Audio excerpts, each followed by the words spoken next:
গীবত পরনিন্দা। গীবত পরনিন্দা সম্পর্কে এক গুরুত্বপূর্ণ সংক্ষিপ্ত তথ্যবহুল বিবরণের চেষ্টা করব ইনশাআল্লাহুল আজিজ। যেসব পাপের কারণে সরাসরি জাহান্নাম ঘোষণা হয়েছে তার একটি বড় পাপ হচ্ছে গীবত। যেসব পাপের কারণে মানুষ জাহান্নামে যাবে বলে আল্লাহ এবং আল্লাহ রাসূল উল্লেখ করেছেন তার একটি বড় পাপ হচ্ছে গীবত পরনিন্দা। আল্লাহ তাআলা বলেন, ওয়াইলুল লিকুল্লি হুমাযাতিল লুমাযা, ধ্বংস সুনিশ্চিত সামনে নিন্দা করে যারা তাদের জন্য, পিছনে নিন্দা করে যারা তাদের জন্য। ওয়াইল নামক জাহান্নামে যাবে তারা যারা পরনিন্দা, গীবত, চগলখড়ি করে। সম্মানিত দিনী ভাই বোন, পরনিন্দা মহাপাপ, বড় পাপের অন্তর্ভুক্ত। তবে বড় জটিলতা যে বড় পাপ দুই ভাগে বিভক্ত, একগুলি আল্লাহর সাথে জড়িত, একগুলি মানুষের সাথে জড়িত। আল্লাহর সাথে জড়িত পাপ ক্ষমা নেওয়া সহজ, কিন্তু মানুষের সাথে জড়িত পাপ ক্ষমা নেওয়া সহজ নয়।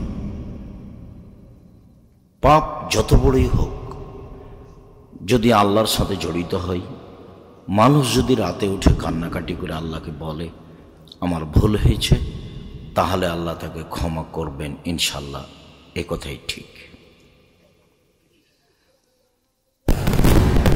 কিভাবে? যখন আল্লাহ তাআলা ইবলিসকে বললেন যে আদমকে মেনে নে, তো ইবলিস বলল আদম হচ্ছে মাটির তৈরি, আমি হচ্ছে আগুনের তৈরি, আমি আদমকে মেনে নিতে পারি না। তখন আল্লাহ বললেন যে ঠিক আছে, তোর অহংকার আছে, তুই সরে যা, বিতাড়িত। তো ইবলিস বলল যে আমার একটা কথা শোনেন। কি কথা? আমাকে কিয়ামত পর্যন্ত বেঁচে থাকার সুযোগ দেন। তো আল্লাহ বললেন ঠিক আছে, তোমার কথা আমি মেনে নিলাম, ইলা ওয়াক্তিম মালুম, একটা সময় পর্যন্ত। ও বলেছে কিয়ামত পর্যন্ত, তবে আল্লাহ কিয়ামত পর্যন্ত ভাষা উল্লেখ করেননি। আল্লাহ ভাষা উল্লেখ করেছেন ইলা ওয়াক্তিম মালুম, একটা নির্ধারিত সময় পর্যন্ত। যখন ইবলিস সুযোগ পেয়ে গেল, তখন ইবলিস বলছে যে রব্বি, হে আমার প্রতিপালক। দেখেন ইবলিসের বলার ঢং কি, বলছে রব্বি, হে আমার প্রতিপালক, ও ইজ্জাতেকা, তোমার সম্মানের কসম করে বলছি, লা উকবিয়ানাল ইনসানা মাদামাত আর অহুফি আসাদেহিম, আদম সন্তানের দেহে যতদিন আত্মা থাকবে আমি ইবলিস তাকে ভুল পথে নিয়ে যাবই। ও কেমনে জান্নাতে যায় আমি তা দেখে ছেড়ে দেব। আপনারা মনে রাখবেন একটা কথা, যে পৃথিবীতে যত মানুষ, যত প্রাণী আছে, তার সবচেয়ে রিক্সে দিন কাটায় ইবলিস। সে আল্লাহর সামনে এ ওয়াদা করেছে যে আদম সন্তানকে জাহান্নামে নিয়ে যাবেই। যদি কাউকে নিয়ে যেতে না পারে তাহলে এটা তার ব্যর্থতা। সে ব্যর্থতা নিয়ে দুনিয়া থেকে যেতে রাজি নয়। যার কারণে আল্লাহ কোরআন মাজিদে বহু জায়গাতে বলেছেন যে শয়তান তোমাদের স্পষ্ট শত্রু, শয়তান তোমাদের খোলাখলি শত্রু।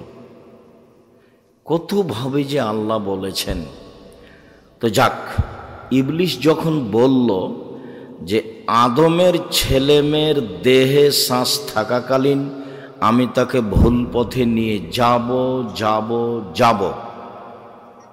যাবই যে কোনো মূল্যে, তখন আল্লাহ বলছেন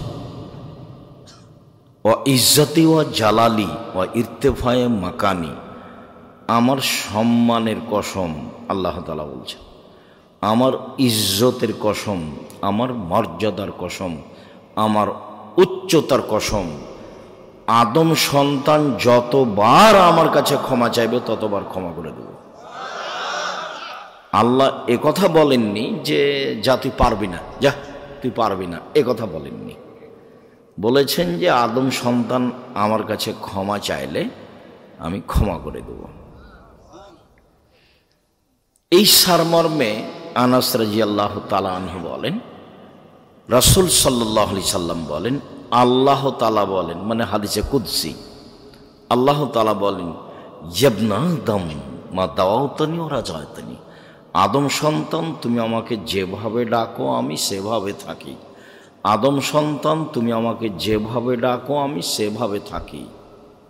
তুমি যেভাবে আশা পোষণ করো আমি পূর্ণ করে থাকি।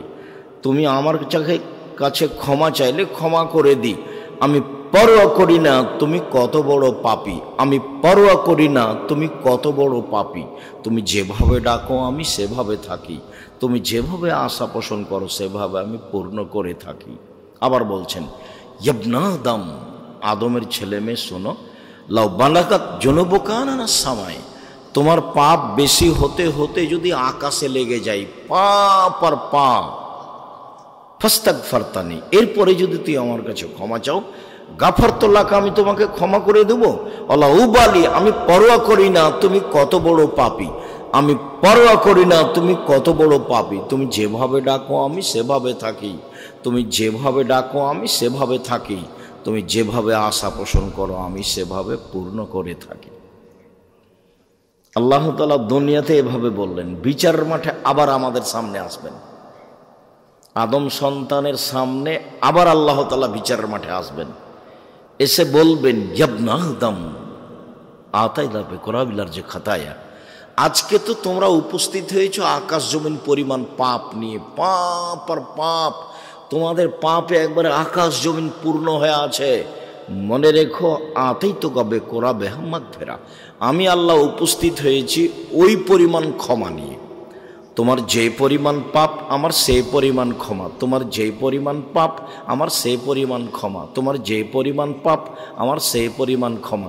তোমার পাপ যত আমার ক্ষমা তত, তোমার পাপ যত আমার ক্ষমা তত, যদি শিরক না থাকে। এইটা হলো জটিল কথা। যদি শিরক না থাকে তাহলে তোমার পাপ যত আমার ক্ষমা তত। বাংলাদেশের লোকের বাঁচার পথ কি? বাংলাদেশে শিরকের বন্যা চলে। আমরা তো মনে করি পানির বন্যা, বন্যা যখন আসে তো পানির বন্যা, শিরকের বন্যা আছে। দুধের ছেলে ঘুম থেকে উঠে গিয়ে স্কুলে গিয়েই বলছে, ও কালিমা তোমার আকাশ, ও কালিমা তোমার বাতাস। তা আকাশ বাতাস কি কালিমার না আল্লাহর? তাহলে বাংলাদেশের মানুষ জন্মসূত্রেই মুশরিক। বাংলাদেশের মানুষ ছেলে মেয়ে জন্মসূত্রেই মুশরিক। তোমরা কি পড়াশোনা করো সেটা আমার এখনো ধরা পড়েনি।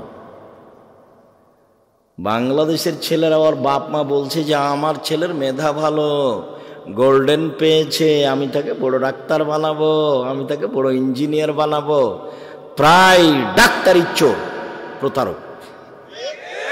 তোমাদের গ্রামের ভালো ডাক্তারের কথা আমি বলিনি, তবে যেই কোম্পানি তাকে টাকা দেয় সেই কোম্পানির ওষুধ লিখে।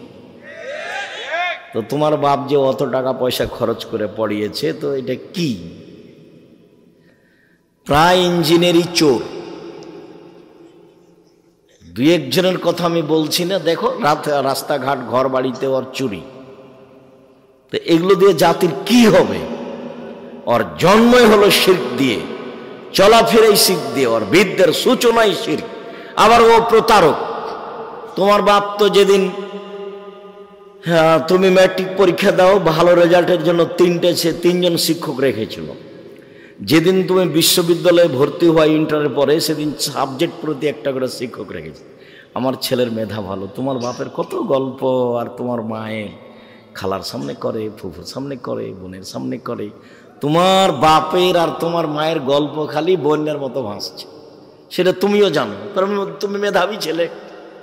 তো মেধার ফলাফলে তুমি হলে চোর, মেধার ফলাফলে তুমি হলে প্রতারক। আর তোমার মেধা যদি খুব বেশি ভালো হয়, সিরাজগঞ্জ জেলায় বাড়ি হিসেবে চলে গেছো লন্ডন আমেরিকায়, তারপরে তোমাকে তো তারা বড় চাকরি দিবে না। আব্দুল্লাহর বক্তব্য শোনো, এরা সব গোলাম, গোলামকে ওরা বড় চাকরি দিবে? খুব মেধা ভালো হিসাবে ওকে বলেছে যে আপনি হলেন সুইপারদের প্রধান। বেতন 5 লাখ।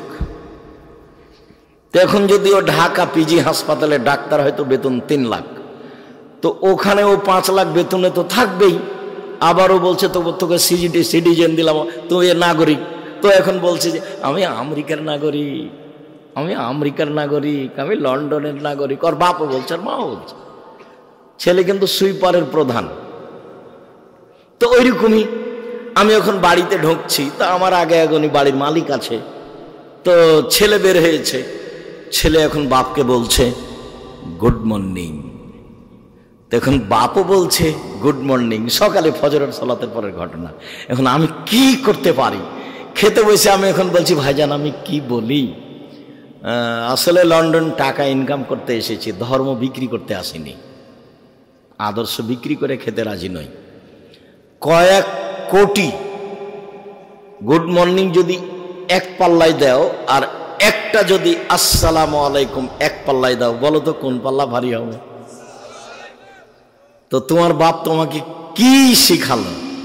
তোমার বাপ মায়ের অবস্থা দেখলে আমার মনে হয় চাঁপাইনবাবগঞ্জের ভাষা, আমও গেল ছালাও গেল, কাঁদতে কাঁদতে 2 চোখও গেল।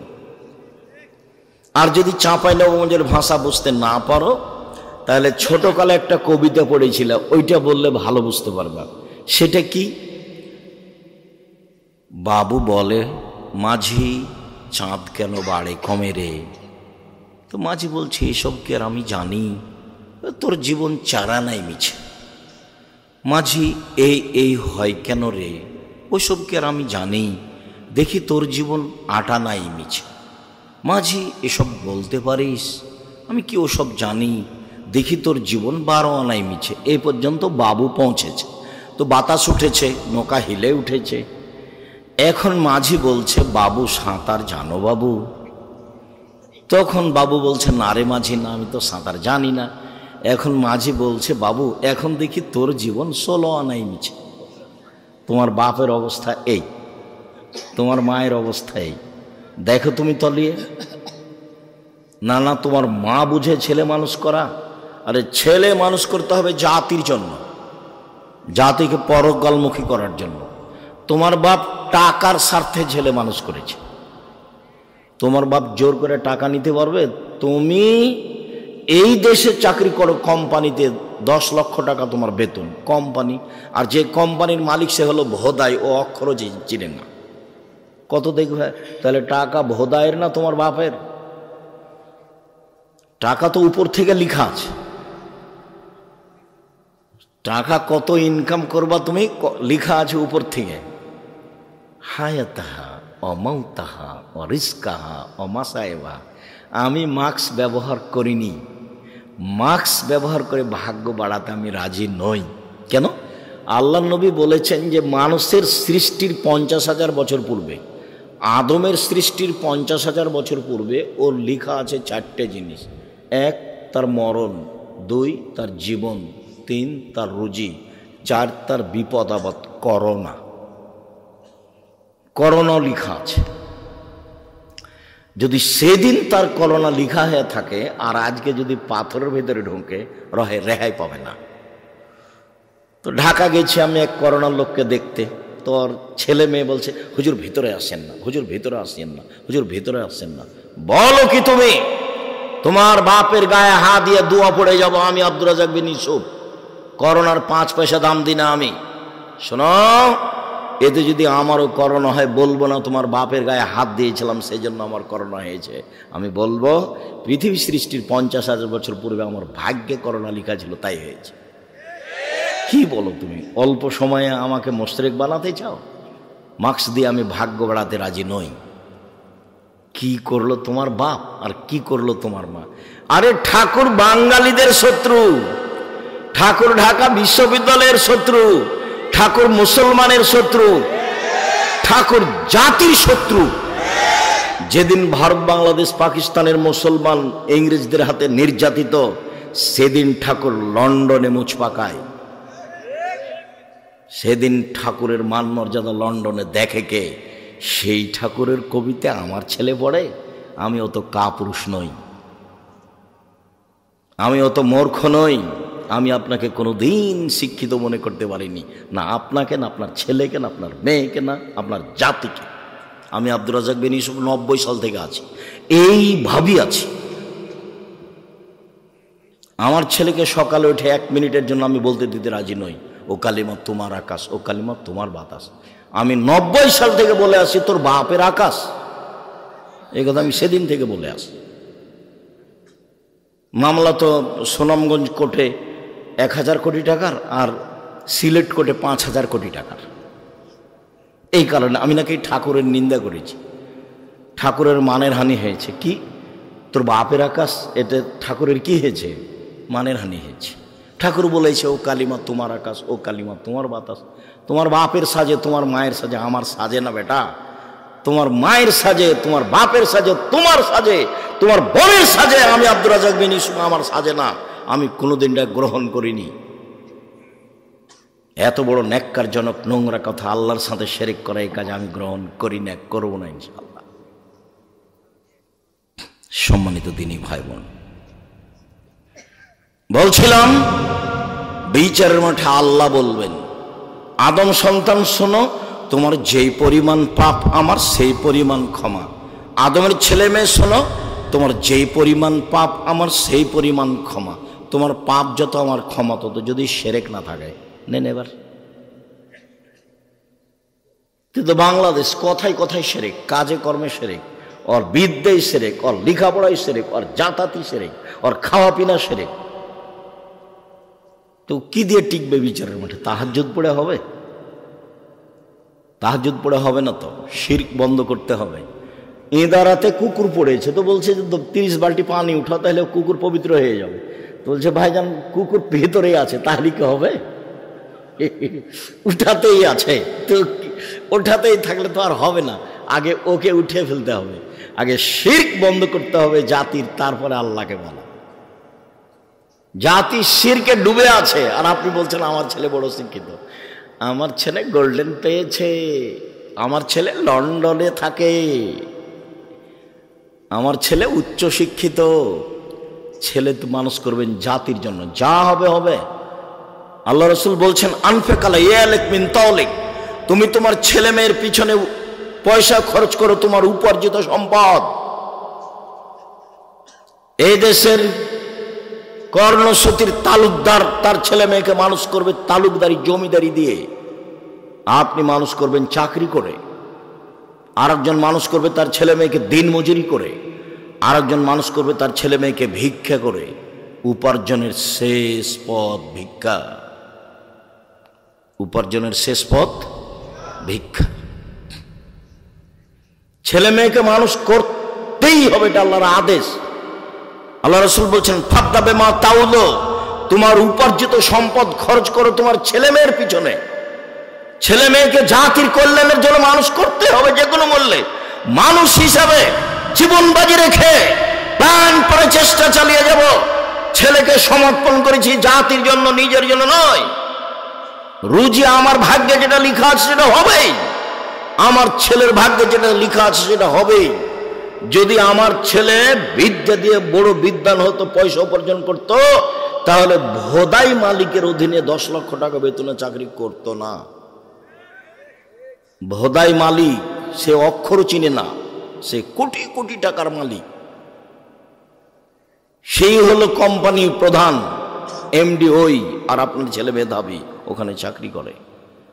যখন আপনার ছেলে ওর ঘরে ঢোকে তখন বলে স্যার স্যার স্যার, এরকম করে। দেখেননি আপনার ছেলেকে? বেতন 10 লক্ষ। আপনি মনে করছেন যে অনেক টাকা, কিন্তু ওখানে যাও সিজদা করে। কেন এবার হবে? গোলাম কেন? আব্দুল্লাহর বক্তব্য শোনেন, গোলাম থেকে বের হয়ে আসতে হবে, দাসত্ব থেকে বের হয়ে আসতে হবে, তারপরে কোনো কথা। এই জন্য মক্তব চালু করেছে। দেশ বিদেশ ঘুরে এসে ভাবছে যে আব্বু আপনাকে তো দেখলাম 30 বছর থেকে বক্তব্য দিতে, আর মুসলমানকে দেখলাম দেশ ঘুরে, তাতে দেখলাম মুসলমান সব দেশে গোলাম, দাস হিসেবে বসবাস করে। দাস থেকে জাতিকে মুক্ত করতে হলে জাতির আকীদা সংশোধন করতে হবে এবং সুন্দর করে আগে কোরআন পড়া শিখাতে হবে। সেই জন্য জীবন বাজি রেখে চেষ্টা চালাবো ইনশাল্লাহ। টেকনাফ থেকে তেঁতুলিয়া পর্যন্ত মক্তব চালু করবো ইনশাল্লাহ। জামিয়া সালাফির অধীনে আব্দুল্লাহর মক্তব চলে এখন 650। জামিয়া সালাফির অধীনে মাদ্রাসা চলে 160টা। আর চলমান জামিয়া সালাফিয়া রাজশাহী 50 বিঘা জমির ওপরে। চলমান জামিয়া সালাফিয়া রূপগঞ্জ নারায়ণগঞ্জ প্রায় 100 বিঘা জমির ওপরে। চলমান জামিয়া সালাফিয়া দিনাজপুরে 20 বিঘা জমির ওপরে। চলমান রাজশাহী বরিশালে জামিয়া সালাফের জমি আছে, জামিয়া সালাফের নামে নেবরাস হিসাবে। ময়মনসিংহে আছে, ঝিনাইদহে আছে, কুষ্টিয়াতে আছে, ফেনীতে আছে, চট্টগ্রামে আছে, কুমিল্লায় আছে, আর বহু জেলায় আছে। আর এগুলো সম্পৃক্ত প্রতিষ্ঠান। এখানে আমি আরও একটা আপনাকে কথা বলতে চাচ্ছি যে আপনি দল সংগঠন করে জামিয়া সালাফের বিরুদ্ধে লড়ে অযথা পরকাল হারাবে। মুখ খুলিয়েন না, খুললে নিজেকে খাটো মনে করতে হবে। 5000 ছেলে মেয়ে পড়ে জামিয়া সালাফে। কতটি? 5000। দেশ বিদেশের শিক্ষক মিলে শিক্ষক আছেন 300 জন। প্রতি মাসে বেতন লাগে 40 লক্ষ। শুধু খালি শিক্ষক যারা জামিয়া সালাফের অধীনে আছে। তো তার বিরুদ্ধে কথা বলে কি করবেন? নিজেকে হারাবেন, আপনার পরকালও হারাবে, ইহকালও হারাবে, টিকতে পারবেন না তো। আর জামিয়া সালাফে কোনো বিত্তশালী দিয়ে চলে না, কোনো ব্যক্তি দিয়ে চলে না, সরকার দিয়ে চলে না, বৈদেশিক সংস্থা দিয়ে চলে না। কিভাবে চলে আমি তার একটা দৃশ্য নকল করি। এই মনির কে হচ্ছে আপনার? মনির সালা। তাহলে মনিরের কি মা ছিলেন উনি, না আপনার ওয়াইফ ছিলেন উনি যে হজে আমার সাথে? এই যে এনার ওয়াইফের কথা আমি নকল করি। আমি সামনাসামনি বলতে চাচ্ছি না, তবু চলে আসলাম। উনি আমার আগে আগে উঠে সিঁড়িতে দাঁড়িয়ে আছে, আমি উঠছি, তো আমাকে সামনে পেয়ে বলছে আমি এই 500 রিয়াল আপনার জামিয়া সালাফে দিলাম। একটা 500 টাকার একটা রিয়াল দেখে আমাকে, আমি তাকে চিনি না, জানি না, বুঝি না। জামিয়া সালাফে এইভাবে চলে। 40 লাখ টাকা বেতন এখানে আছে। প্রত্যেক দিন বিকেলে 40-50 লাখের মতো খালি মিস্ত্রি লেবার বিল আছে। কিভাবে চলে আমি সেটাও জানি না। শিক্ষক জানে না জামিয়া সালাফে কিভাবে চলে। ছাত্র জানার তো কোনো প্রশ্নই আসে না। জামিয়া সালাফের রসিদ বহি বাহিরে ব্যবহার হয় না। কোনো শিক্ষক রসিদ বই ব্যবহার করতে পারবে না, তাহলে তার জরিমানা হবে। জামিয়া সালাফি কিভাবে চলে ছাত্র জানে না, শিক্ষক জানে না, কমিটি জানে না, আমি ভালোভাবে জানি না, তো আপনি কিভাবে জানবেন? জামিয়া সালাফির নিচে কোনো ভিত্তি নাই, এমনি চলমান ভ্রাম্যমান জামিয়া সালাফি। আর আমি তো কোনো বৃত্তশালী নই। আমার আব্বা সাধারণ ছোট কৃষক মানুষ, জমি জায়গা অল্প ছিল, সেটা আমার আব্বাকে লাশ মাটি দেওয়ার পরে ভাগ করেছি। কিন্তু আমি জমি জায়গা চিনি, আমার ছোট ভাই চিনে না, আমরা জমি জায়গায় যাই না। আমার মা অপছন্দ করতেন আমাদের জমি জায়গার খোঁজ নেওয়া, সেই জন্য আজও নি না, ওটা খোঁজ খবরই রাখি না আমরা। কিন্তু আমরা ওইটুকুকে সামনে রেখে বলি, কোনো মানুষ আমাকে এই যে 90 সাল থেকে বলতে পারবে না যে আব্দুর রাজ্জাক সাহেব একদিন আমার কাছে পথ খরচ চেয়েছিল, রুজি ওখান দিয়ে দিবে আল্লাহ ইনশাল্লাহ, আপনার কাছে 10 টাকা নিতে হবে তারপর আমার রুজি হবে, এটা আমি কোনোদিন ভাবিনি। কোনোদিন সভাপতি, সেক্রেটারি, মসজিদ হোক, বক্তব্য হোক, সম্মেলন হোক, কাউকে হিসাব করে একটা বাক্য বলতে হবে এরকম আমার জীবনে কোনোদিন ঘটেনি। এরকম আমার কোনোদিন 1 মিনিটের জন্য ঘটেনি যে আপনাকে হিসাব করে কথা বলতে হবে। আপনি কত বড় মানুষ। কত এমপি মন্ত্রী আমার প্রোগ্রামে আসলো, এসব বলছে যে 1 মিনিট সময় দিবেন। তা আমি ওইভাবে অপমান করিনি যে আমি কোরআন হাদিসের অনুবাদ করছি আর আপনি মধ্যে কথা বলতে চান, এ তো বহু বড় মুশকিল কথা। এইভাবে আমি বলিনি। তাকে আমি বলেছি কোরআন হাদিসের আলোচনা চলছে, মাননীয় মন্ত্রী সাহেব কিছুক্ষণ অপেক্ষা করবেন। আমার কথা বলা শেষ হয়েছে, তখন উনি কথা বলেছেন। কত এমপি মন্ত্রীকে আমি দেখলাম, বক্তব্য ছেড়ে দিয়ে তাকে কথা বলতে দিব, এরকম আমার জীবনে একদিন 1 মিনিটের জন্য ঘটেনি। একবারে একই মাপে আছি 90 সাল থেকে এখন পর্যন্ত, আলহামদুলিল্লাহ। 19-20 আমি বুঝি না। সম্মানিত দিনী ভাই বোন, শিরক মহাপাপ। শিরক যত বড়ই পাপ হোক না কেন, সারা জীবনটাই শিরক করেছেন, এখন আল্লাহকে বলেন, আল্লাহ আমার ভুল হয়েছে, তুমি আমাকে মাফ করো, ইনশাল্লাহ ক্ষমা হয়ে যাবে। উনি ক্ষমার জন্য প্রতীক্ষমান রয়েছেন। কিন্তু এই যে নির্বাচনে আর একজনকে বলেছেন ও খারাপ, এখন আল্লাহর কাছে বলেন তো যে আল্লাহ মাফ করেন আমাকে, বলেন আজীবন পর্যন্ত। কোনো একদিন যদি চেয়ারম্যানের গালি দেওয়া পাপ ক্ষমা হয়ে যায়, তাহলে ইসলাম ধর্ম হবে মিথ্যা আর আল্লাহ হবেন অত্যাচারী জালেম। আল্লাহ বলেছেন ইন্নী হারামতু যুলমা আলাইয়া, আমি আল্লাহ অত্যাচারকে আমার উপরে হারাম করেছি, আমি অত্যাচার করব না। তুমি যার বদনাম করেছো ক্ষমা সেখানে নাও, আমার কাছে কেন? পাপের জগতে সুদ খাওয়া মহাপাপ।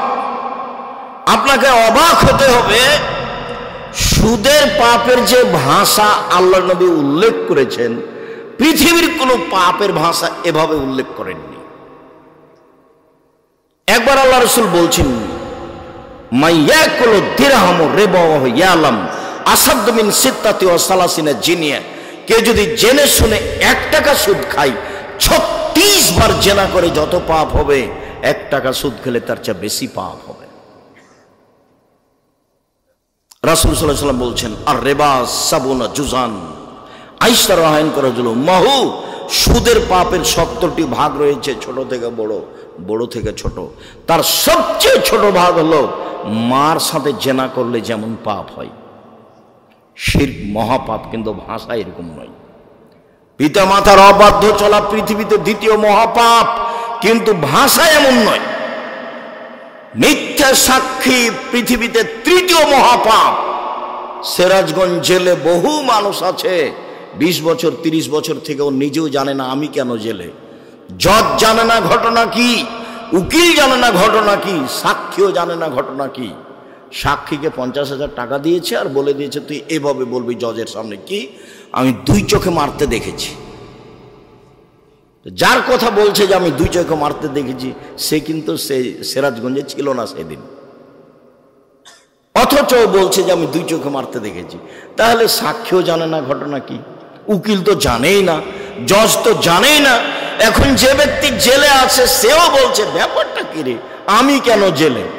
আল্লাহ রাসূল বলছেন লা ইয়াদরিল কাতাল ফিমা কাতালা আল মাকতুল ফিমা কুতিলা, হত্যাকারী বুঝবে না কেন আমি মারছি, নিহত ব্যক্তি বুঝবে না কেন আমি মরলাম। যে মারছে তাকে 1 লাখ টাকা দিয়েছে, বলেছে অমুককে মেরাই, তো এখন ওকে গিয়ে মারছে, তো কেন মারছে ও তো জানে না। আর যাকে মারা হচ্ছে সে বলছে আমি তাকে চিনি না, আমাকে মারছে কেন, ঘটনা কি, মারলই তো।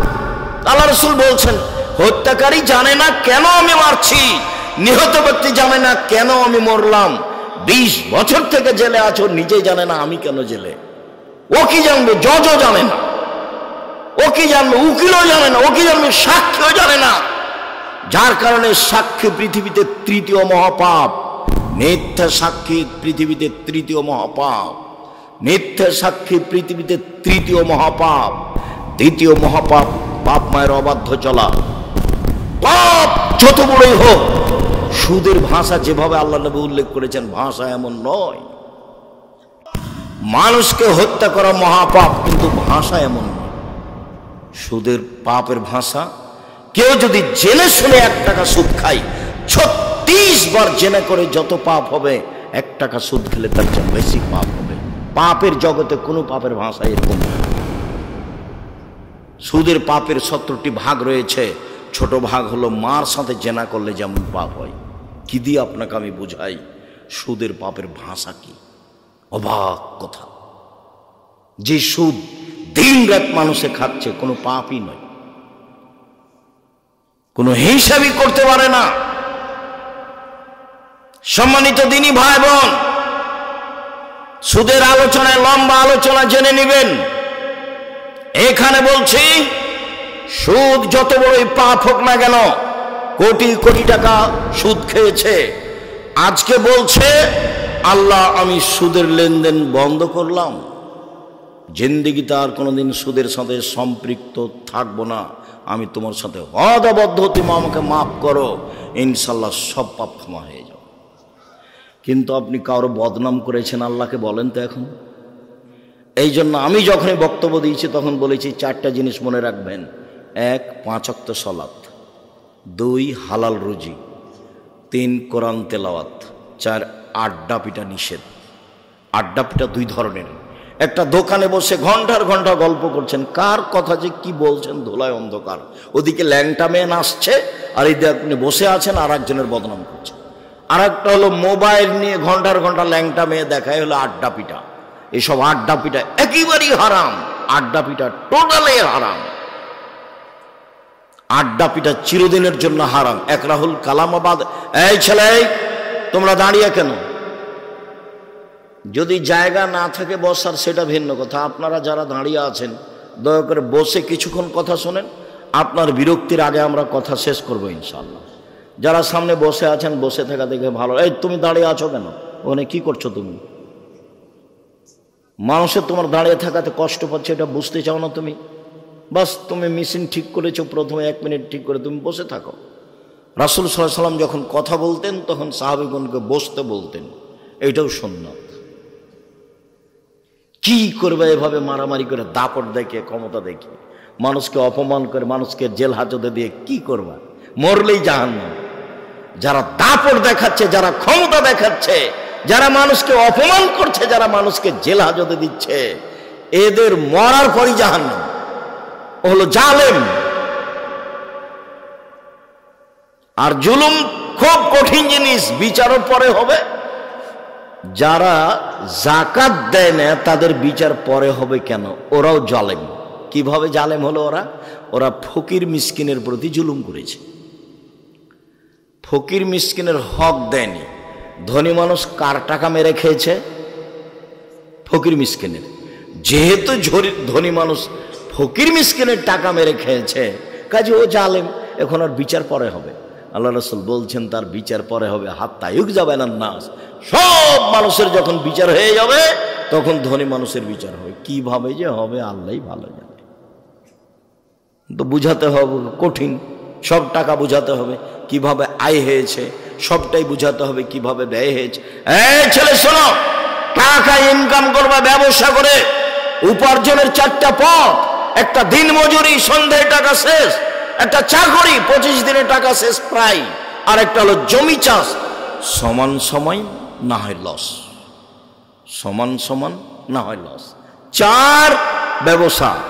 রাসূল সাল্লাল্লাহু আলাইহি ওয়াসাল্লাম বলছেন সত্যবাদী বিশ্বস্ত ব্যবসায়ীরা নবীগণের সাথে জান্নাতে থাকবেন। কি আবার অবাক কথা! আল্লাহ রাসূল বলেছেন 2টা মেয়ে লালন পালন করে নবীর সাথে থাকা যায় এভাবে। তখন বাপ মনে করেছে যে আমার তো 2টা মেয়ের তো আমি বিবাহসাদী দিয়ে দিয়েছি, 2টা কেন, আমার 5টা মেয়ে। বাপও খুব খুশি। কিন্তু আল্লাহ রাসূল যে এইভাবে বলেননি। আল্লাহ রাসূল বলেছেন ফাআল্লামাহুন্না, মেয়েকে বিদ্যা শিখিয়ে দিল। 2 আদাবাহুন্না, তাকে শিষ্টাচার শিখিয়ে দিল। আহসানা ইলাইহিন্না, তার সাথে সদাচরণ করলো। ওয়াজাওয়াজাহুন্না, তার বিবাহ শাদী দিয়ে দিল। সেই বাপ আমার সাথে জান্নাতে এইভাবে থাকবে। তো আপনার মেয়েকে শিক্ষা দিয়েছেন, কি যে শিক্ষা দিয়েছেন, তার নখটা বড় আছে। বলেন তো এটা কোন শিষ্টাচার? তার নখে নেইল পালিশ আছে, বলেন তো এটা কোন শিষ্টাচার? নেইল পালিশ তো ইহুদি খ্রিস্টানদের পতিতালয়ের মেয়েদের বৈশিষ্ট্য। ইহুদি খ্রিস্টানদের পতিতালয়ের মেয়েরা নখে নেইল পালিশ দেয়। আপনার মেয়ের কপালে টিপ আছে। হিন্দু মেয়েদের বিবাহ করার 10টি পদ্ধতি আছে, তার একটি পদ্ধতির নাম রাক্ষসী বিবাহ। মেয়ের পিতা বিবাহ দিবে না, আপনি জোর করে বিবাহ করবেন তো কপালে টিপ দিতে হবে, তাহলে বিবাহ হয়ে গেছে। সেই টিপ এসেছে হিন্দুদের পক্ষ থেকে। বলেন আপনি মেয়েকে কি শিষ্টাচার শিখালেন? আপনার মেয়ে পরচুলা ব্যবহার করে, বড় খোপা দেখাই, বলেন কি শিষ্টাচার শিখালেন? ভুরু তোলে চিকন করে রেখেছে, এইটা কি শিষ্টাচার? দাঁত ছিলে ফাঁকা ফাঁকা খোলা খোলা করে রেখেছে, এইটাই কি শিষ্টাচার? উঁচু স্যান্ডেল পরে নিজেকে লম্বা দেখাই, এটাই কি শিষ্টাচার? ব্রেসের পরে নিজেকে যুবতী দেখাই, এটাই কি শিষ্টাচার? সামনে চুল ছোট করে রেখেছে, এটাই কি শিষ্টাচার? আস্কারা মাস্কারা কি কি মুখে লাগিয়ে ভ্যানে ঘুরছে, ভ্যানে চড়ে, ভ্যানওয়ালা কি স্বামী, রিক্সাওয়ালা কি স্বামী, সেভাবে ওভাবে ঘুরছে, এটাই কি শিষ্টাচার? ভ্যানিটি ব্যাগ নিয়ে সিরাজগঞ্জ বাজারে চলে গেছে, এটাই কি শিষ্টাচার? কোনটা শিষ্টাচার? আল্লাহ রাসূল বলছেন যে ওই পিতা আমার সাথে জান্নাতে থাকবে যে পিতা মেয়েকে বিদ্যা শিখিয়ে দিল, 1, 2 শিষ্টাচার শিখিয়ে দিল, 3 ভালো আচরণ করলো, 4 বিবাহ শাদী দিয়ে দিল, সেই পিতা আমার সাথে জান্নাতে এভাবে থাকবে। জান্নাতে রাসূলের সাথে থাকা কঠিন। একজন সাহাবী রাসূলের সাথে রাতে ছিলেন, তো অজুর পানি আর মেশক নিয়ে রাসূলের কাছে উপস্থিত। আল্লাহ রাসূল খুব খুশি হয়েছেন, বাহ ভালোই তো, তুমি তো অজুর পানি নিয়ে এসেছো, তুমি তো মেশক নিয়ে এসেছো, খুব খুশি। সালমা শেতা, তুমি যা চাও চাও আমি দিয়ে দেবো। মুহাম্মদ সাল্লাল্লাহু আলাইহি ওয়াসাল্লাম বুঝতে পারেন যে কি চাইবে। নবী হলে কি হবে, গায়েবের খবর জানেন না। আমার মাঝাবি ভাইরা মনে করছেন যে নবী গায়েবের খবর জানেন। পাশের একটা লোক, পাশে বউ ঘুমাননি, এমনি ভান করে শুয়ে আছেন আয়েশা রাদিয়াল্লাহু তাআলা আনহা, আর রাসূল মনে করছেন যে আয়েশা ঘুমিয়ে গেছে, অথচ আয়েশা বলছে যে আমি ভান করে ঘুমিয়ে আছি। ভান করে ঘুমা বুঝেন না, ভান করে ঘুমিয়ে আছি। দেখি মুহাম্মদ সাল্লাল্লাহু আলাইহি ওয়াসাল্লাম কি করেন, কোথায় উঠে যান। দেখলাম ধীরে উঠলেন, ধীরে জুতা স্যান্ডেল পায়ে দিলেন, কাপড় গায়ে দিলেন, ধীরে দরজাটা খুললেন, আমি যেন জানতে না পারি। দরজাটা খুলে বের হলেন, বাহির থেকে দরজাটা টেনে বন্ধ করে দিলেন, চলে গেলেন। আমিও উঠলাম, দেখি কি কোথায় যান। আসলে আল্লাহ রাসূল কোথায় যাচ্ছেন এটা আয়েশার মৌলিক খেয়াল হলো, আমাকে বাদ দিয়ে এ রাতে আবার কোনো স্ত্রীর কাছে যান নাকি, এটা হলো আয়েশা রাদিয়াল্লাহু আনহার খেয়াল। আর আল্লাহ রাসূল যাচ্ছেন মরা মানুষের জন্য ক্ষমা চাইতে, কবরস্থানে বাকিউল গারকাতে যাবেন। জান্নাতুল বাকি তার নাম নয়, তার নাম হচ্ছে বাকিউল গারকাত। ভারত বাংলাদেশ পাকিস্তানের নাম দিয়েছে জিন পাহাড়, আর জান্নাতুল বাকি কবরস্থানের নাম দিয়েছে জান্নাতুল বাকি, নাম বাকিউল গারকাত। তো এবার উঠে দেখছেন, দেখি কোথায়, ওই যে কবরস্থানে 100 গজ দূরে হবে, আর পাশেই মসজিদে নববীর সাথে কবরস্থান। ওই যে হাত তুলে দোয়া করলেন, 1 বার 2 বার 3 বার হাত তুলে দোয়া করলেন, তারপরে হাঁটতে লাগলেন ফিরে। আমিও ঘুরে হাঁটতে লাগলাম, দেখলাম জোরে হাঁটলেন, আমিও জোরে হাঁটলাম, দেখলাম একটু দৌড়াচ্ছে, আমিও জোরে দৌড়াচ্ছি। আমি আগেই বিছানায় চলে এসেছি। আমি যখন আগেই বিছানায় চলে এসেছি, আমার পাশে এসে বলছেন, কি খবর আয়েশা, হাঁপাচ্ছ কেন? তখন আমি বললাম যে আমি তো মিথ্যে কথা বললে জিবরাইল আপনাকে বলে দিবে, আসলে আমি পরীক্ষা করছিলাম আপনি যান কোথায়। তো দেখলাম এই হাদিস মুসলিম। সম্মানিত দিনী ভাই বোন, কথা প্রসঙ্গে কথায় এসে সেই জন্য বলছিলাম পাপের জগতে বড় পাপ মানুষের বদনাম, গীবাত, কিন্তু মানুষের সাথে জড়িত পাপ। জেনা মহাপাপ। রাসূল সাল্লাল্লাহু আলাইহি সাল্লাম বলেন, আল বিকর বিল বিকরে জিলদু মিয়া তাগরিবু সানা। অবিবাহিত ছেলে মেয়ে যদি জেনা করে 100 লাঠি পিটিয়ে এলাকা থেকে 1 বছরের জন্য তাড়িয়ে দিতে হবে। তিনি বলেন, আসাইবা বিসাইবা রাজম। বিবাহিত পুরুষ নারী যদি জেনা করে তাহলে তাকে ইট ঢেল পাথর দিয়ে মেরে মেরে মেরে ফেলতে হবে, তাকে মারতেই হবে। বিবাহ করার পরে জেনায় লিপ্ত হলে তার বেঁচে থাকার পৃথিবীতে কোনো পথই নেই। 3 শ্রেণীর মানুষকে হত্যা করতে হয়, 2 শ্রেণীর মানুষের বাঁচার পথ আছে। 1, কেউ বলল আমি কোরআন মাজিদ মানি না, তাহলে ও মোরতাদ, সরকারিভাবে তাকে হত্যা করতে হবে। সরকারিভাবে তাকে ফাঁসির মঞ্চে নিয়ে যাওয়া হয়েছে, ফাঁস গলায় দেওয়া হবে। ও বলছে আমার ভুল হয়েছে, আমার ভুল হয়েছে, আমার ভুল হয়েছে। কোরআন মাজিদ আল্লাহর বিধান, আল্লাহর কালাম, আমি ভুল স্বীকার করলাম, তখন তাকে ফাঁস থেকে নামিয়ে নিতে হবে। পাপ ছিল হত্যার। 2, কেসাস।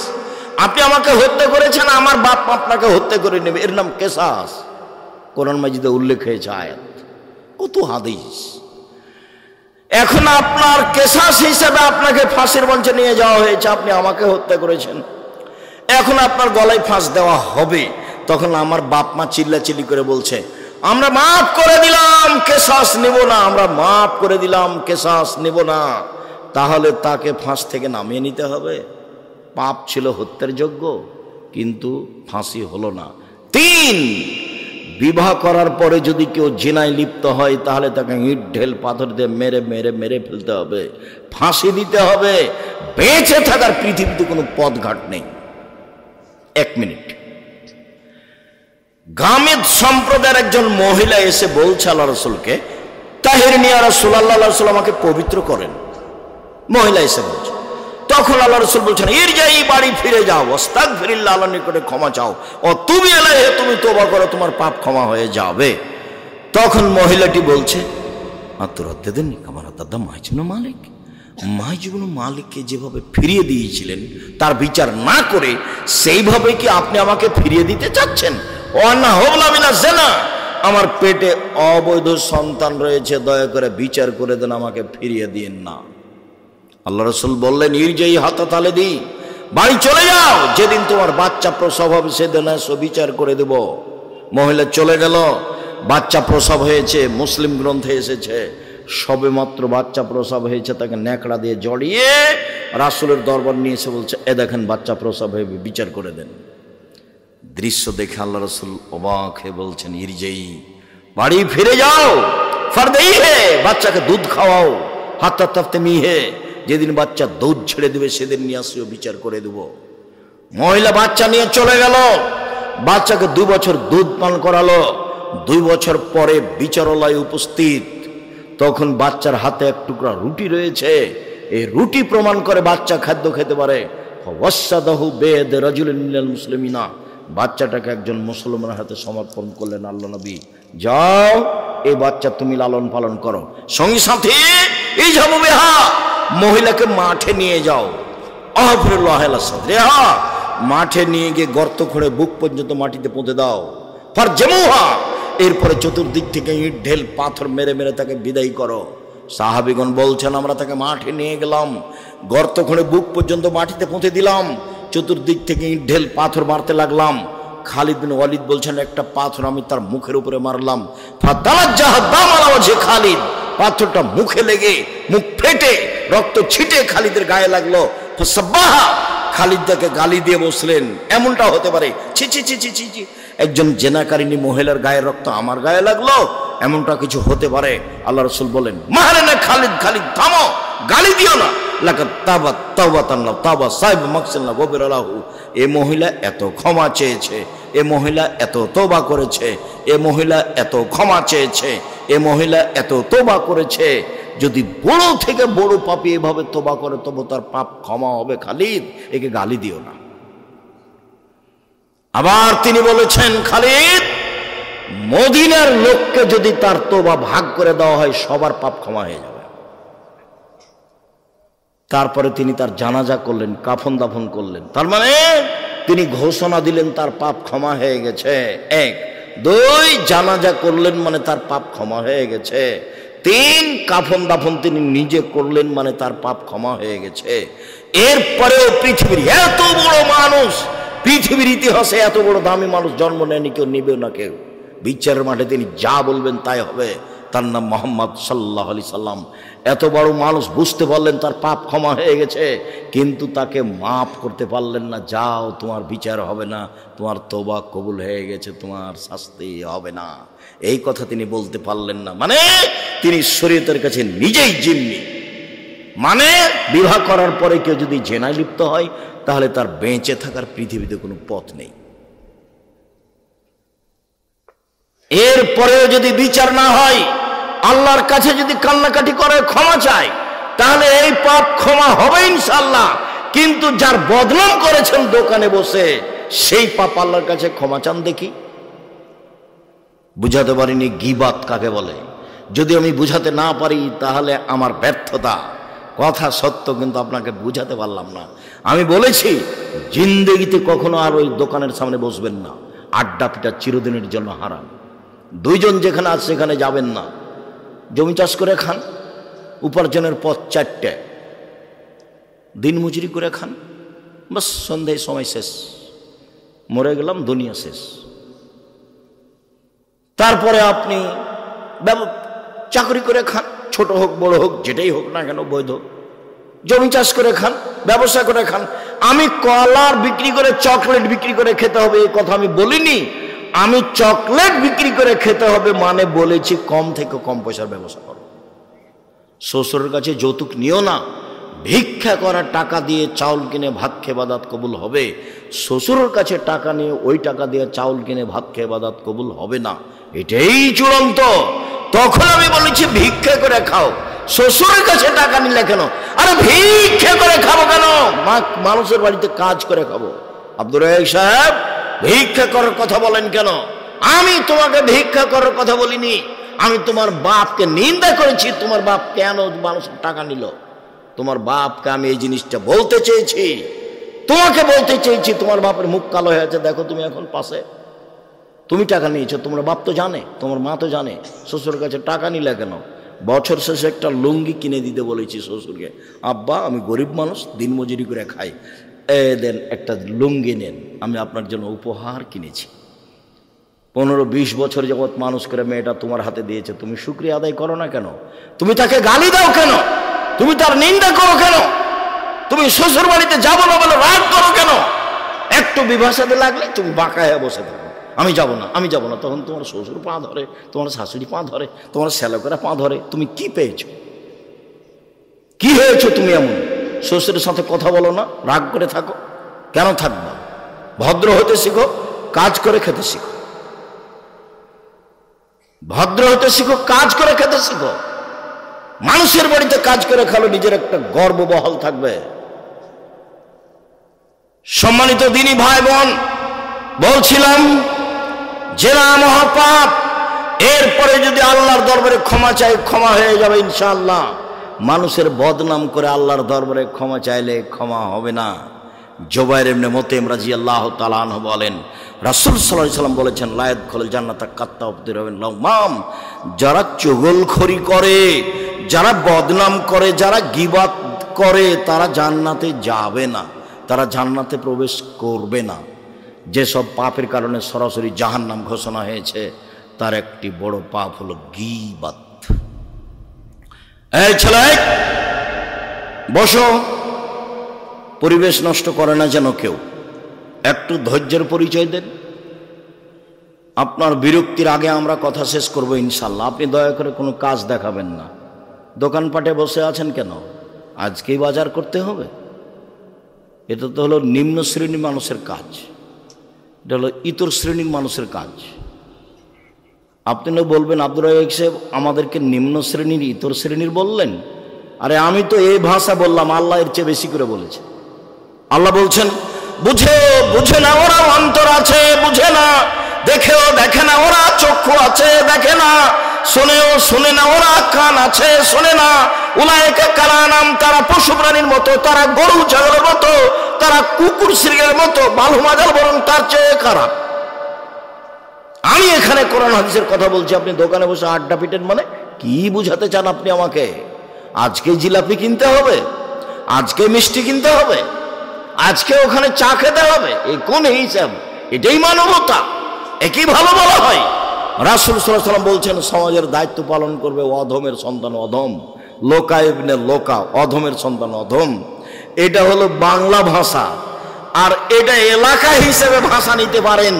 তখন আমি বলেছি রংপুর, দিনাজপুর, লালমনিরহাট, নীলফামারী, কুড়িগ্রাম, পঞ্চগড়, ঠাকুরগাঁ, গাইবান্ধা, বগুড়া, জয়পুরহাট, এসব এলাকার ভাষায় সমাজের যেদিন লোক দায়িত্ব পালন করবে, বেন্যার বাচ্চা বেন্যা।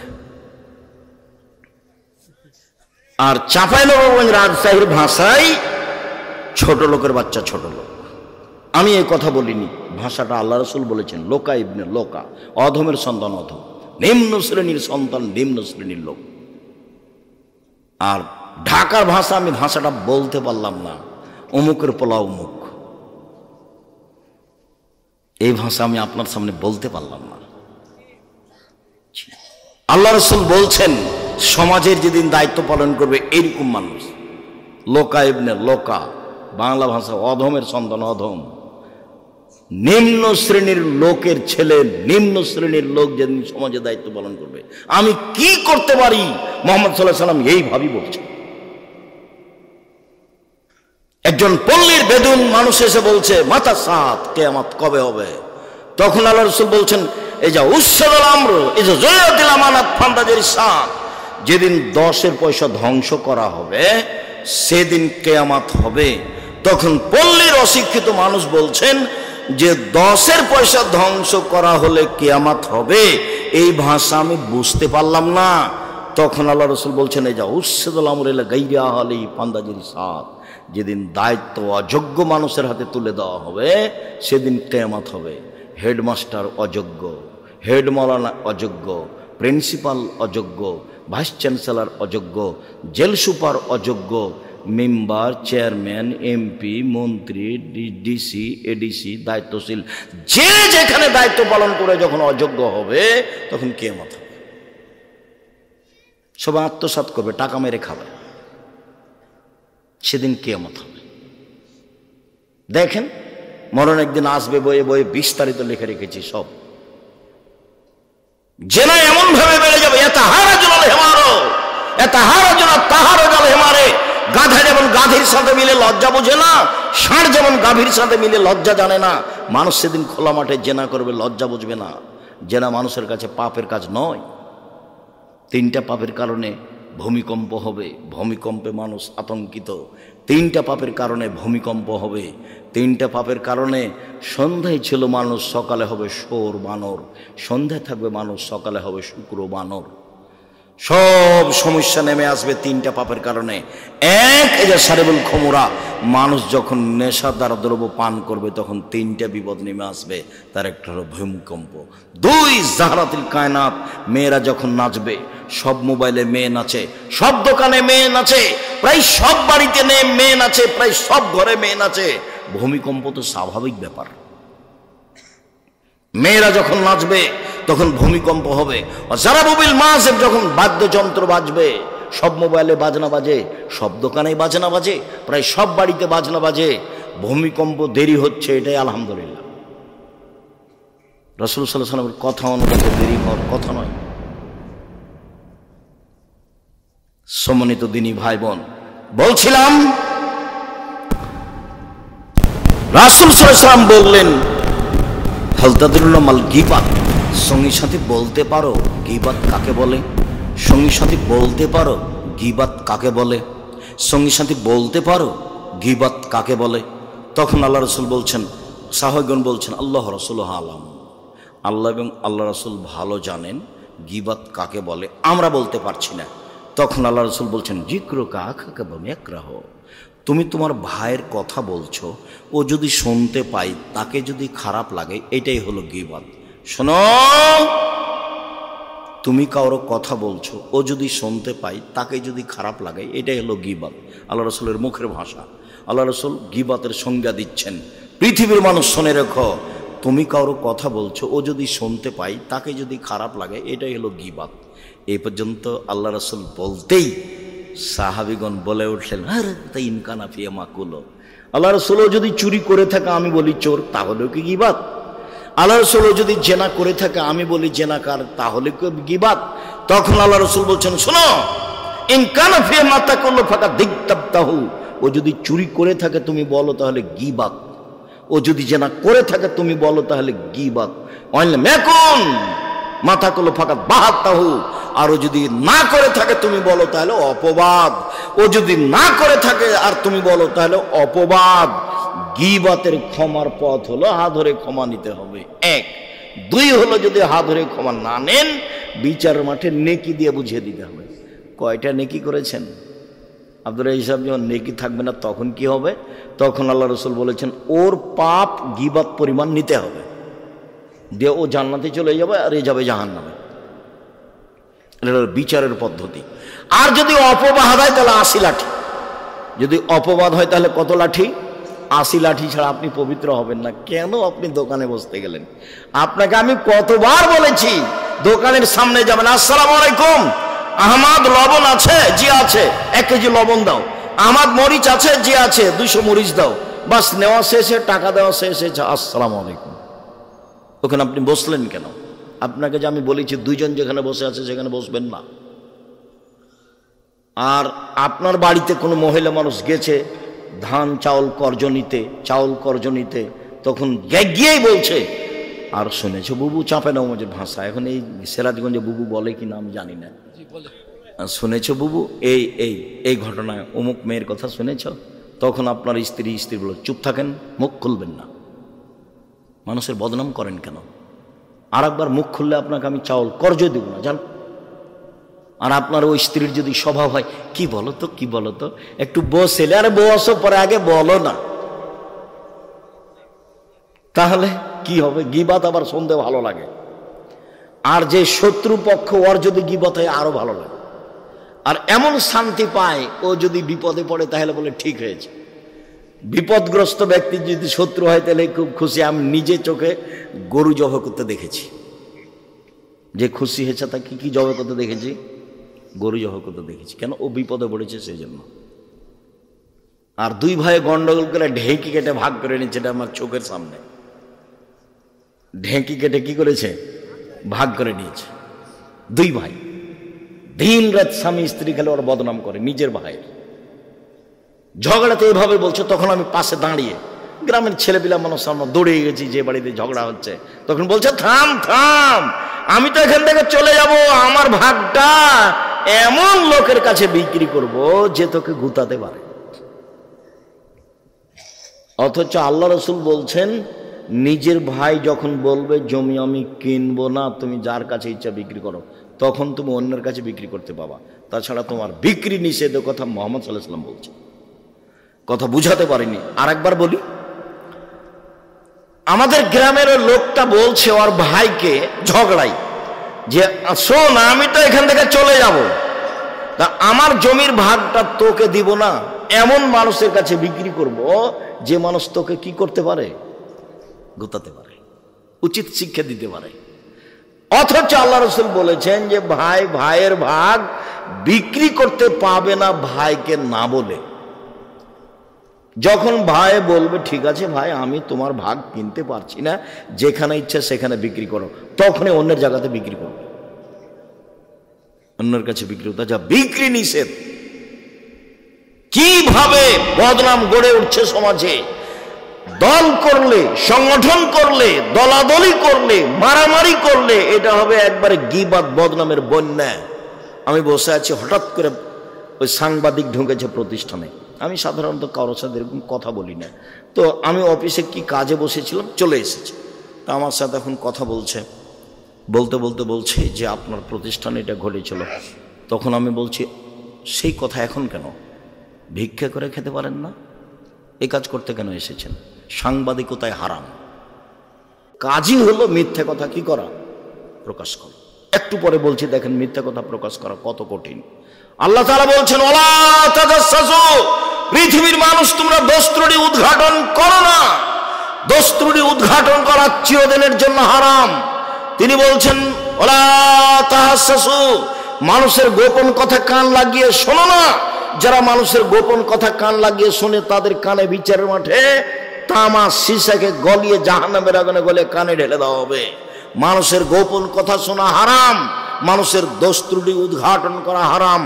রাসূল সাল্লাল্লাহু আলাইহি ওয়াসাল্লাম বলেন মান সাতারা মুসলিমান সাতারাহুল্লাহু ফিদ দুনিয়া ওয়াল আখিরাহ, কেউ যদি মানুষের দোষ ত্রুটি দুনিয়াতে ঢেকে রাখে, আল্লাহ বিচারের মাঠে তার দোষ ত্রুটি ঢেকে রাখবেন। এক মিনিট এদিকে লক্ষ্য করেন, এই ছেলে ঘুমিয়ে আছো নাকি? এদিকে লক্ষ্য করো। আল্লাহ তাআলা বিচারের মাঠে একজন পাপীকে নিয়ে আসবেন, নিয়ে এসে তারা বাহু দিয়ে আড় করে রাখবেন, কাউকে দেখতে দিবেন না, দিয়ে তার আমলনামাটা সামনে ধরে বলবেন দেখো তো এগুলো কি তোমার পাপ? ওদিকে আড় করে আছে, কেউ যেন দেখতে না পায়। আল্লাহ বলছেন এভাবে, দেখো তো এটি কি তোমার পাপ? তখনও বলবে জি এগুলি আমার পাপ। তখন আল্লাহ বলবেন তুমি কি মনে করো আমার ফেরেশতারা অন্যায় লিখেছে? তখনও বলবে জি না, আমি এটা বলি না যে ফেরেশতারা অন্যায় লিখেছে। তখন আল্লাহ বলবেন তুমি আমাকে কিছু বলতে চাও? তখন লোকটা বলবে জি না, আমি কিছু বলতে চাই না। তখন আল্লাহ বলবেন শোনো, তোমার একটা ভালো অভ্যাস ছিল, তুমি মানুষের দোষ ত্রুটি ঢেকে রাখতে। তুমি মানুষে মানুষের দোষ ত্রুটি ঢেকে রাখতে পারো, আমি আল্লাহ হয়ে তোমার দোষ ত্রুটি ঢেকে রাখতে পারি না। যাও, তোমার বিচার হবে না, তোমাকে মাফ করে দিলাম। বলেন সাংবাদিকের কি হবে? ওর আর কোনো রুজির পথ নেই। আমি ভিক্ষা করে খেতে বলছি, এটা তো একটা গতি। আমার দিনমজুরি করে খাবে, আরো দুনিয়াতে অনেক পথ আছে। চকলেট বিক্রি করেই খেতে হবে তা তো নয়, কলা বিক্রি করে খাবে, জুতা স্যান্ডেল বিক্রি করে খাবে, কাপড় চোপড় বিক্রি করে খাবে, অনেক পথ আছে উপার্জনের। এই অটো চালানোর চেয়ে, অটো দিয়ে রাস্তা ঘেরার চেয়ে ব্যবসা করা ভালো। জুতা স্যান্ডেল রাস্তায় বিক্রি করো, অত রিক্সের উপরে বোঝা নিতে গেলে কেন? ছোট থেকে ছোট ব্যবসা করো। সত্যবাদী বিশ্বস্ত ব্যবসায়ীরা কোটিপতি, জান্নাত কিনবে কোটি টাকার ব্যবসা করে। আমি জান্নাত কিনবো জুতা স্যান্ডেল বিক্রি করে ফুটপাতে।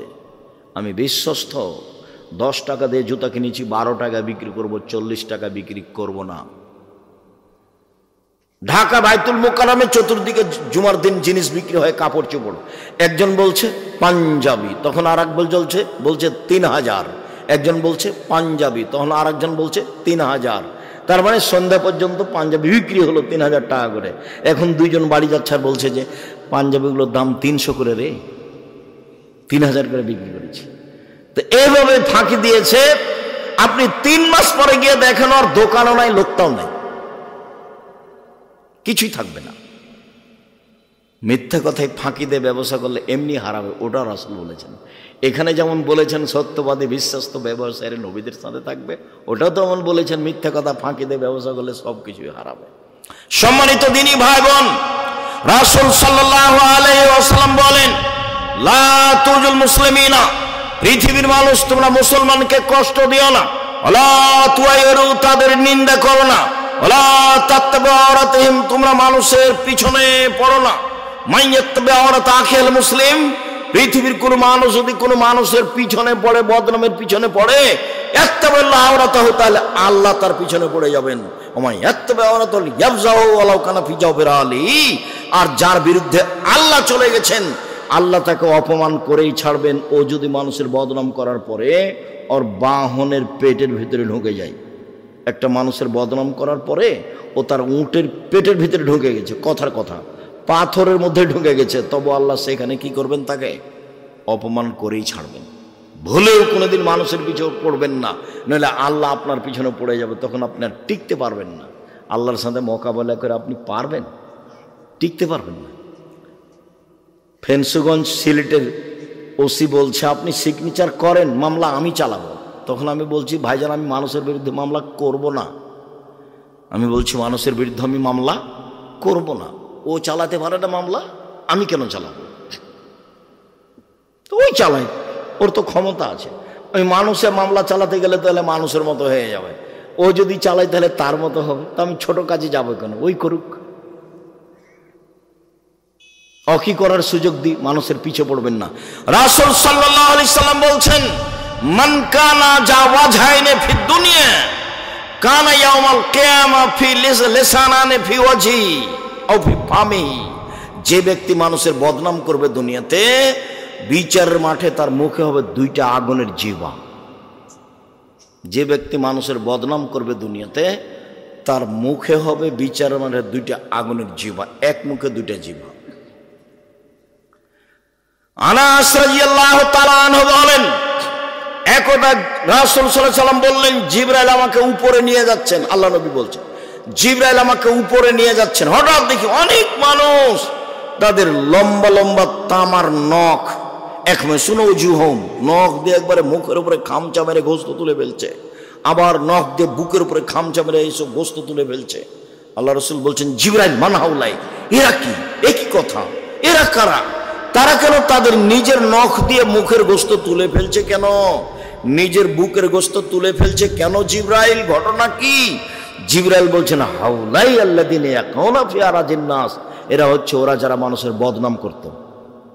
জীবনও কোনোদিন মুখ খুলবেন না, মুখ বন্ধ। বাঁচার পর তিনটে, বাঁচার পর 3টে। 1, মুখ বন্ধ রাখেন, জান্নাত হবে। 2, জরুরি প্রয়োজন ছাড়া বাড়ির বাইরে যাবেন না, জান্নাত হবে। 3, পাপের জন্য কাঁদতে শিখুন, জান্নাত হবে ইনশাআল্লাহ। রাসূল সাল্লাল্লাহু আলাইহি ওয়াসাল্লাম বলেছেন, গাভীর বাঁট ওলান থেকে চাপ দিয়ে দুধ বের করে ভিতরে ঢোকানো যায় না, যেমন আল্লাহর ভয়ে কাঁদে যে সে জাহান্নামে যাবে না তেমন। কতদিন বলেছি, একাই নির্জনে আল্লাহর ভয়ে কাঁদতেছে কোন পাপকে সামনে রেখে। যার চোখের পানি আল্লাহর ভয়ে ঝরে, ওর গাভীর বাঁটে আবার দুধটা ঢোকানো যেমন অসম্ভব, দহন করার পরে তার জাহান্নামে যাওয়া তেমনি অসম্ভব। এ কথা আমি বলিনি, এ কথা মুহাম্মদ সাল্লাল্লাহু আলাইহি ওয়াসাল্লাম বলেছেন। তখন তিনি বললেন, পৃথিবীর মানুষ, জাহান্নাম থেকে বাঁচার 3টা পথ। 1, মুখ বন্ধ রেখো, ভালো কথা ছাড়া মুখে ব্যবহার করো না। 2, জরুরি প্রয়োজন ছাড়া বাড়ির বাইরে যায় না। আপনি তো ভাত খাওয়ার পরে হাতটাই ভালো করে মুছেন না, খালি চলে যাচ্ছেন দোকানের দিকে, ওখানে গল্প করবেন। সেই জন্য আপনার চরিত্র কেউ না বুঝলে আপনি তো বুঝেন। দোকানে বসে থাকতে আপনাকে ভালো লাগে, আর আপনি মুরব্বী মানুষ, কষ্ট নিয়েন না। আপনি আমার দিনী ভাই, আপনাকে আমি ভালোবাসি। আপনি বাড়িতে টিভি রেখেছেন, রাত 3টার সময় উঠেছেন তাহাজ্জুদ পড়বো বলে, দিয়ে অজু করে কষ্ট করে এখন জায়নামাজে দাঁড়াবেন। তখন মনটা চলে একটু দেখি টিভিটাতে কি আছে, এই সময় একটু দেখি। যেমন টিপ দিয়েছেন তেমনি ভারতের ল্যাংটা মেয়ে চলে এসেছে বিশাল আকৃতিতে। তাহাজ্জুদ কোথায় হারিয়ে গেছে? মন দিয়ে চলে শয়তান, সবসময় শয়তান মনের উপরে চলে। মানুষের ভিতরে 2টা জিনিস, একটা হলো আত্মা, পাপের আদেশ করে, আর এটা হলো আকল, বিবেক। ও বলে না, করা হবে না, ও করা হবে না। সব সময় ঝগড়া করছে 2জন,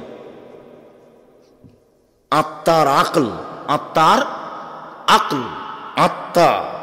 ইউসুফ আলাইহিস সালাম বলছেন, ইন্না নাফসালা আমারাতু বিসসুই, আত্মা পাপের আদেশ করে।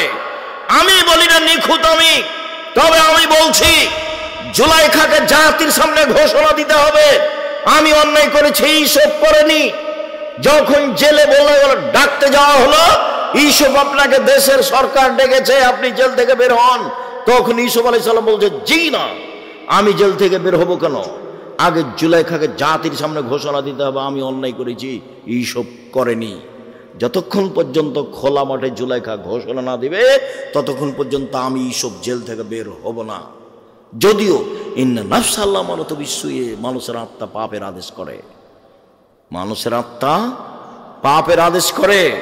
আমি জুলাইখার সাথে অন্যায় করবো কি করবো না সেটা পরের কথা, তবে আগে জুলাইখাকে জাতির সামনে ঘোষণা দিতে হবে। ও বলেছে জুলাইখার স্বামীর সামনে, শোনেন, আমি আপনার অবর্তমানে আপনার আমানতের খেয়ানত করিনি, আমি বের হইনি কেন? আমি কেন বললাম লে আলামা আন্নাল্লাম এখন ফিল গাইবে, অদৃশ্যে জুলাইখার স্বামীর অবর্তমানে ইউসুফ অন্যায় করেছে, আমানতের খেয়ানত করেছে, এটা যেন বুঝে নিতে পারে যে আমি অন্যায় করিনি, আমি অন্যায় করিনি, আমি খেয়ানত করিনি আমানতের, আমি জুলাইখার সাথে অন্যায় করিনি। জাতির সামনে ঘোষণা না দেওয়া পর্যন্ত আমি জেল থেকে বের হব না। আমাদের নবী মুহাম্মদ সাল্লাল্লাহু আলাইহি ওয়াসাল্লাম বলছেন, ইউসুফের ধৈর্য আমার চেয়ে অনেক বেশি, ইউসুফের ধৈর্য আমার চেয়ে অনেক বেশি। আমি যদি 12 বছর জেলে থাকতাম, আর যদি সরকারের পক্ষ থেকে আমাকে ডেকে পাঠানো হতো, তাহলে আমি বলতাম চলো চলো চলো চলো। এই কথা মুহাম্মদ সাল্লাল্লাহু আলাইহি ওয়াসাল্লাম বলছেন। তাই বলছেন যে ইউসুফের ধৈর্য আমার চেয়ে অনেক বেশি। ইউসুফ বলছেন, জি না, আমি জেল থেকে বের হবো কেন, ওকে ঘোষণা দিতে বলো। তখন জুলাইখা নিজে ঘোষণা দিল জাতির সামনে, আমি অন্যায় করেছি, ইউসুফ করেনি। তখন তিনি জেল থেকে বের হলেন। মেয়ে মানুষ বিপজ্জনক। আল্লাহ রাসূল বলছেন, মা তারাক্তু বাদি ফিতনাতান আযারা রিজালা মিনাস, আমার জীবনে ছাড়েনি কোনো বস্তু যেটা পুরুষের জন্য বেশি বিপজ্জনক হতে পারে নারীদের চেয়ে। আমার জীবনে ছাড়েনি কোনো বস্তু যেটা পুরুষের জন্য বিপজ্জনক হতে পারে নারীদের চেয়ে। নারী হচ্ছে পুরুষের জন্য সবচেয়ে বিপজ্জনক বস্তু। রাসূল সাল্লাল্লাহু আলাইহি ওয়াসাল্লাম বলেছেন, ইন্নাল মারাতা তুকবালু ফি সূরাতি শায়তান ওয়া তুদবারু ফি সূরাতি শায়তান। মহিলারা শয়তানের বেশ ধরে আসে, মহিলারা শয়তানের বেশ ধরে যায়, মহিলারা শয়তানের বেশ ধরে আসে, মহিলারা শয়তানের বেশ ধরে যায়। শোনন দিনী বোন, আপনাকে আমি নিন্দা করতে আসিনি। আরে আপনাকে আমি শয়তান বলবো কেন?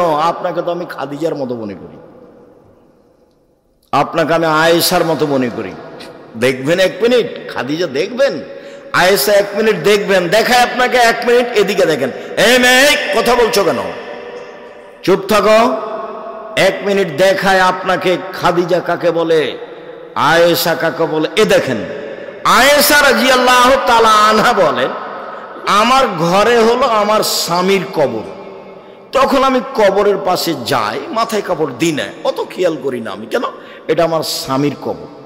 কয়দিন পরে সেখানে কবর হলো আমার বাপের, তখন আমি এমনিতে যাই কবরের পাশে, কেন এটা আমার আব্বার কবর, এটা আমার স্বামীর কবর, আমি অত খেয়াল করি না। কয়দিন পরে সেখানে কবর হলো উমারের, আমি আয়েশা উমারের কবরকে লজ্জা করে, একজন বেগানা পুরুষের কবর আছে এখানে, সেদিন থেকে আমি মাথায় কাপড় না দিয়ে কবরের পাশে যাই না। আয়েশা রাদিয়াল্লাহু তাআলা কবরকে লজ্জা করেন, একজন বেগানা পুরুষের কবরকে লজ্জা করেন আয়েশা রাদিয়াল্লাহু তাআলা আনহা। আর আপনি এখন নগ্ন পোশাকে আছেন, ভ্যানিটি ব্যাগ ঘাড়ে আছে, ফ্যাশন বোরকা আছে, বলেন আমি কি বলতে পারি আপনাকে?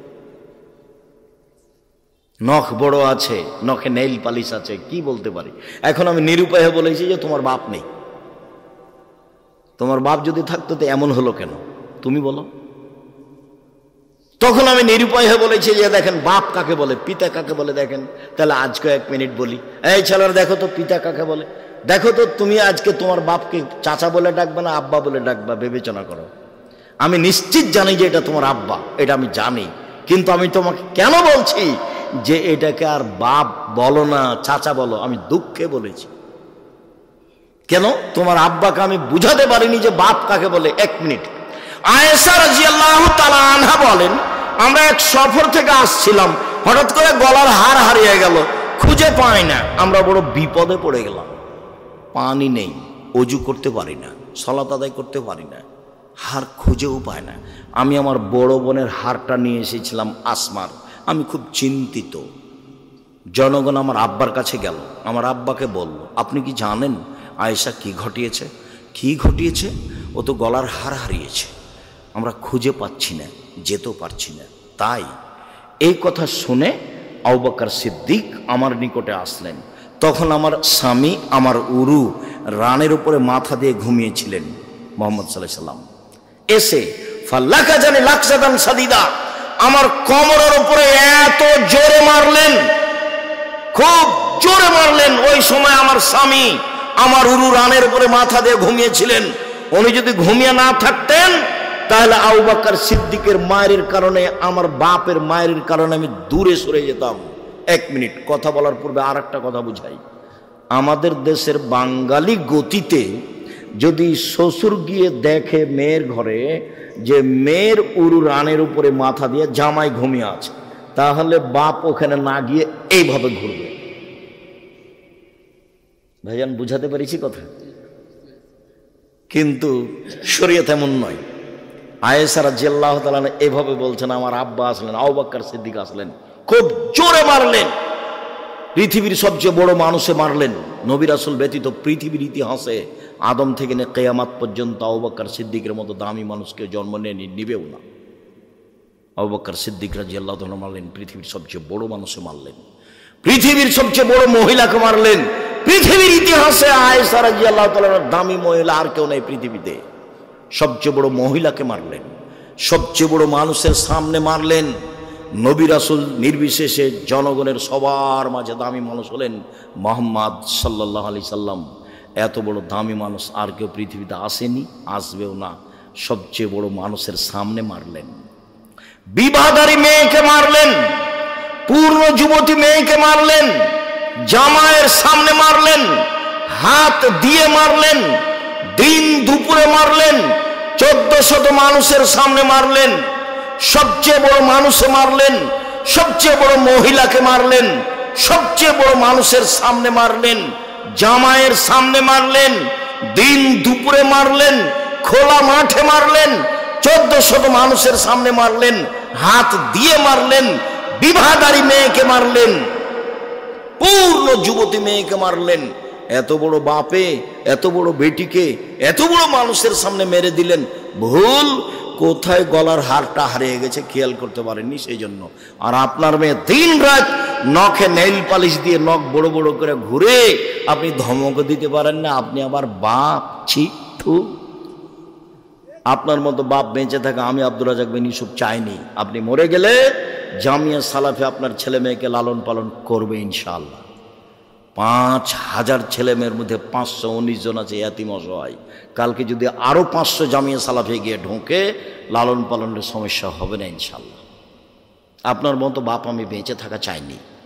আর যদি বেঁচে থাকতে চান তাহলে বাপের মতো হয়ে বেঁচে থাকেন। বাপ কাকে বলে? এই যে দেখেন, বাপ কাকে বলে? এই যে দেখেন, পৃথিবীর সবচেয়ে সেরা মহিলাকে পিটিয়ে দিলেন। মেয়ে কোনোদিন বাপের সামনে বড় হয় না, 7 ছেলের মা হলেও। মেয়ে মেয়ে, বাপ বাপই। আপনি যেভাবে বুঝেছেন শরীয়তে ভাবে নয়। আপনি ছেলে মেয়েকে যেভাবে লালন পালন করতে শিখছেন শরীয়তে ভাবে নয়। সম্মানিত দিনী ভাই বোন, রাসূল সাল্লাল্লাহু আলাইহি ওয়াসাল্লাম বলেছেন, আলোচনার শেষে চলে আসলাম, অনেক কথা থেকে গেল, রাসূলের কথার শেষে চলে আসলাম। তিনি বলেছেন, পৃথিবীর মানুষ যদি 2টা জিনিসের জিম্মেদারি নিতে পারে, আমি তার জান্নাতে নিয়ে যাওয়ার জন্য জিম্মেদারি নিলাম। এক, কেউ যদি মুখে কারো বদনাম না করে আমি তাকে জান্নাতে নিয়ে যাব। কিভাবে নিয়ে যাব সেটা আমার ব্যাপার, বুখারী মুসলিম। 2, কেউ যদি জেনায় লিপ্ত না হয় আমি মুহাম্মদ সাল্লাল্লাহু আলাইহি ওয়াসাল্লাম তাকে জান্নাতে নিয়ে যাব। কিভাবে নিয়ে যাব সেটা আমার ব্যাপার। তাকে জিজ্ঞাসা করা হলো, আল্লাহর নবী, সবচেয়ে মানুষ বেশি বেশি জাহান্নামে যায় কেন, কিভাবে? তখন তিনি বললেন, আল ফারজ আল ফাম, মুখের কারণে মানুষ বেশি বেশি জাহান্নামে যাবে, আর লজ্জা স্থানের কারণে মানুষ বেশি বেশি জাহান্নামে যাবে। যখন মুখ কন্ট্রোল করতে পারবে না তখন ও জাহান্নামে চলে যাবে। একদা রাসূল সাল্লাল্লাহু আলাইহি ওয়াসাল্লাম বললেন, সঙ্গী সাথী বলতে পারো মানুষকে পিছন দিক থেকে ধাক্কা মারে জাহান্নামে নিক্ষেপ করে কি? সঙ্গী সাথী বলতে পারো মানুষকে পিছন দিক থেকে ধাক্কা মারে জাহান্নামে নিক্ষেপ করে কি? সঙ্গী সাথী বলতে পারো মানুষকে পিছন দিক থেকে ধাক্কা মারে জাহান্নামে নিক্ষেপ করে কি? এই কথা বলতে বলতে ফাঁকা জেলেছে না, জিভাটা ধরে নিয়েছে, নিজের জিভা জিভা মানুষকে পিছন দিক থেকে ধাক্কা মারে জাহান্নামে নিক্ষেপ করে।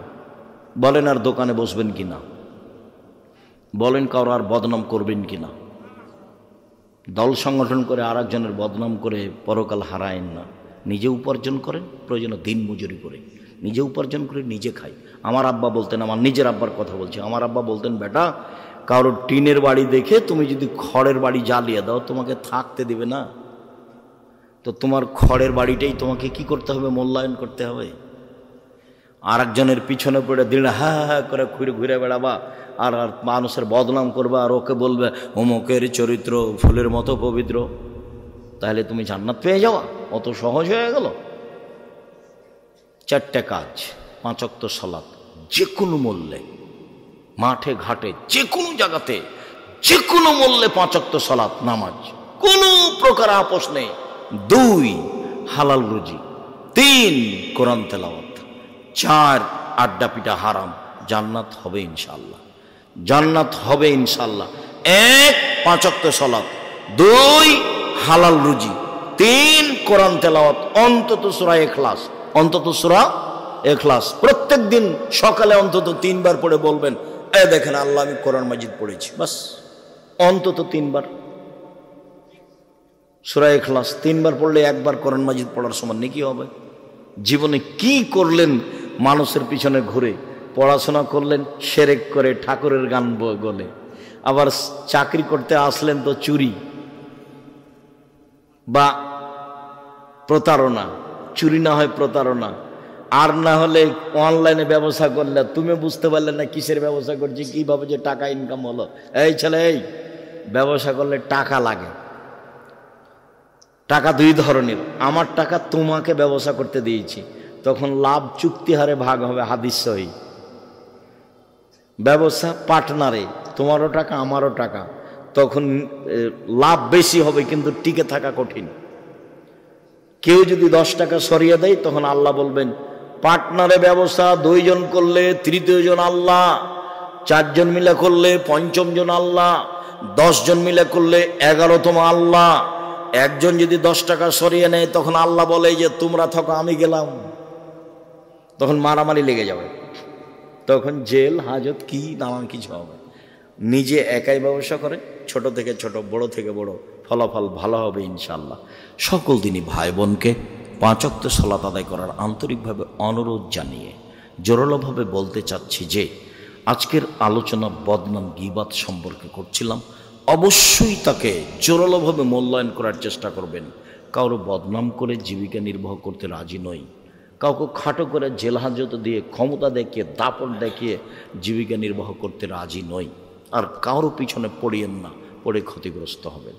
তারপরে যেটা কথা, আমি আব্দুর রাজ্জাক বিন ইউসুফ চেষ্টা চালিয়েছি মুখে কলমে মিডিয়ায় জীবন বাজি রেখে দিন প্রচার করা। এই যে মুখে বলছি, এই যে সামনে মিডিয়া আছে আর পাশে বই পুস্তক আছে। আব্দুল্লাহর বই আছে কিনা দেখেন, আমার বই সব বক্তব্যগুলো উপদেশ বইয়ে পাবেন, নামাজ শিক্ষা বইয়ে পাবেন। আর 1000 ফতোয়া একসাথে দিয়ে একটা বই বের করা হয়েছে, যা আমি সব চয়ন করেছি, যেগুলো আরও বড় বড় মুফতিদেরকে নিয়ে। বইগুলো নিয়ে যাবেন অবশ্যই। সকল দিনই ভাই বোনের শুকরিয়া আদায় করি। আর এখানে ভর্তির তারিখ কবে আমার জানা নাই, তবে জামিয়া সালাফিয়া ফরম চলছে 1 জানুয়ারি ভর্তি। তো এখানে নিয়মিত ছেলে পাঠান, এটা জামিয়া সালাফের সাথে সম্পৃক্ত প্রতিষ্ঠান। আর জামিয়া সালাফের রাজশাহী বা বিভিন্ন জায়গাতে জামিয়া সালাফি চলছে, সেগুলোর ভর্তির তারিখ 1 জানুয়ারি। ডিসেম্বরে ফরম চলে, 1 জানুয়ারি ভর্তি।